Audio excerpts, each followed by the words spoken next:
So as we approach Friday's trade deadline, there's a couple of interesting goalie names on the trade bait board with TSN. And Marc, I'm looking at Sergei Bobrovsky and Jordan Binnington, and obviously it could be a big gamble to go and get a goaltender at this time of year, but there's a couple of Canadian teams that are in the market, I would think, to stop more pucks and not give up that amount of goals that they've been giving up, the Edmonton Oilers and the Montreal Canadiens. So when I'm looking at Jordan Binnington, do you think this would be worth the gamble for either the Oilers or the Montreal Canadiens?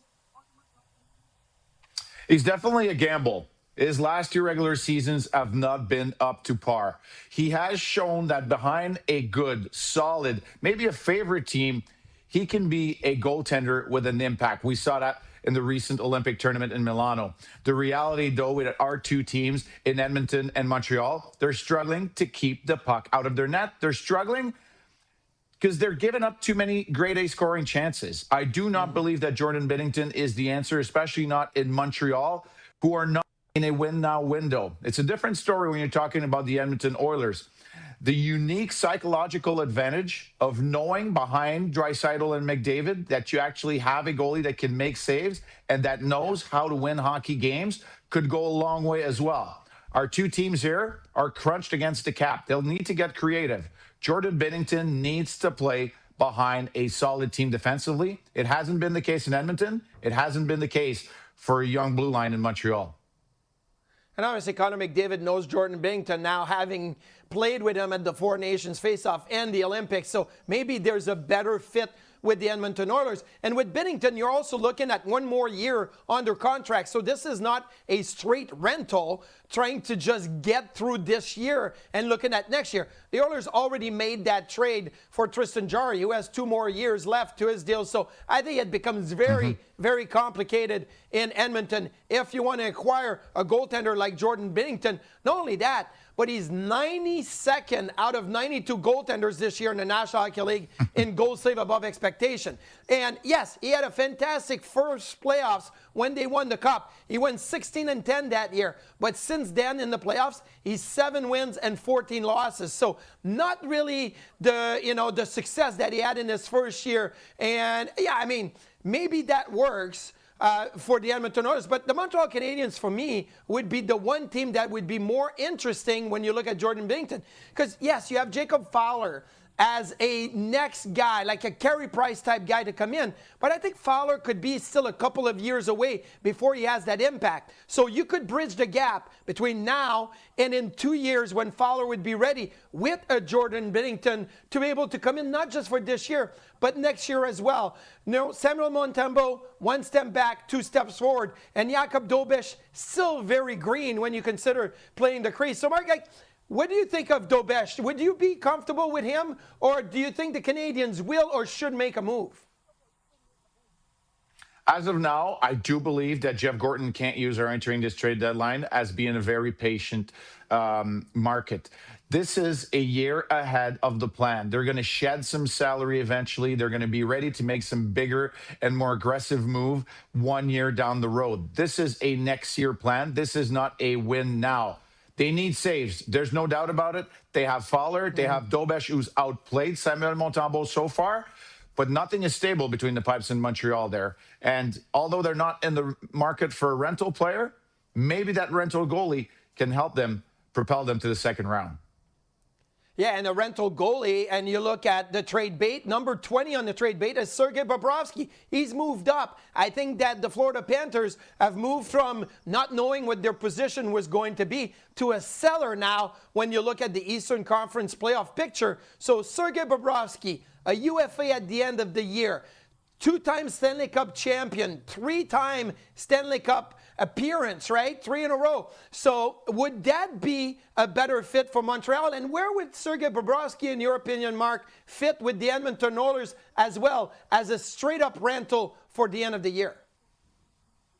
I do believe that Sergei Bobrovsky is very comfortable not having a contract for next season. And I do think that Bill Zito believes that Sergei Bobrovsky is also part of future success of the Florida Panthers. They've won together. This is a one-off. And to me, Sergei Bobrovsky has played a lot of hockey. If you're asking the athlete, if you're asking that organization, maybe just that 1 year with a longer summer and off season can go a long way for a bounce back for a veteran player that's been proven. The one thing where he fits is the short-term rental for Montreal or for Edmonton. Once again, they'll need to get creative, but they can because there's no term to this to this contract. Sergei Bobrovsky would probably agree to go somewhere to win a Stanley Cup. I don't think that happens in Montreal this season. Going to Edmonton, a team he's faced twice now in the Stanley Cup final, that could definitely be a push, both for the goalie and for the Edmonton Oilers. They can't rely on McDavid or Draisaitl getting 5 points every night, Marty.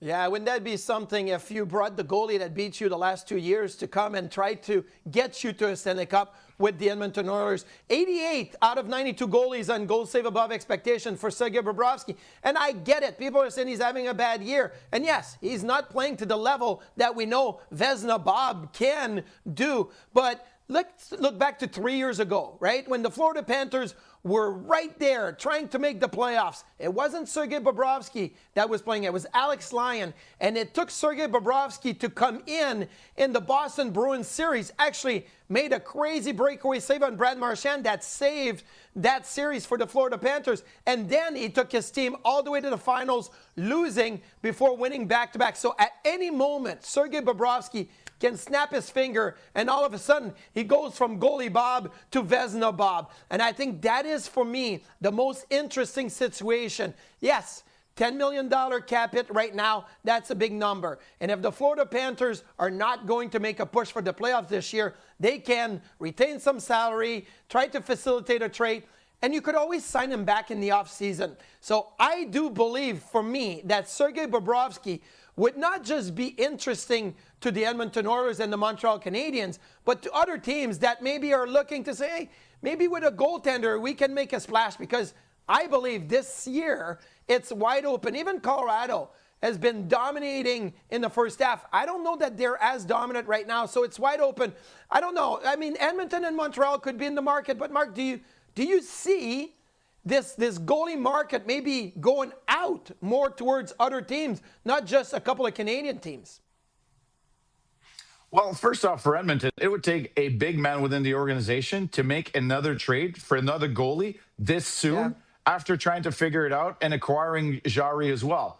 But this is going to be a balancing act here. How much runway does the management have, and how much patience does Draisaitl and McDavid have to win? They're in the win now mode. What I think could happen between now and Friday, Marty, is some teams shoring up their bullpen. I'm thinking of the Ottawa Senators. Maybe Marc has found his grip again, but you know what? Maybe he's going to need some help down the road. So there could be some depth goalies acquired until then, and then some other teams could come into play and monitor the market. Well, obviously, this is always interesting. I was traded at the deadline, and I wasn't going to a playoff team. But at the same time, we could see some teams that maybe are not factoring in right now say, let's start looking at next year. So, yes, we've got Sergei Bobrovsky and Jordan Binnington on our trade bait board right now. And obviously, they would be the two most interesting goaltenders to be looked at on Friday or before Friday's deadline. But you know what? There's 32 teams in the National Hockey League, and it's not always just for this year, but it could be for the future as well. It would be interesting to see, Marc, if any other goalies are on the move before Friday, 3 p.m. Eastern.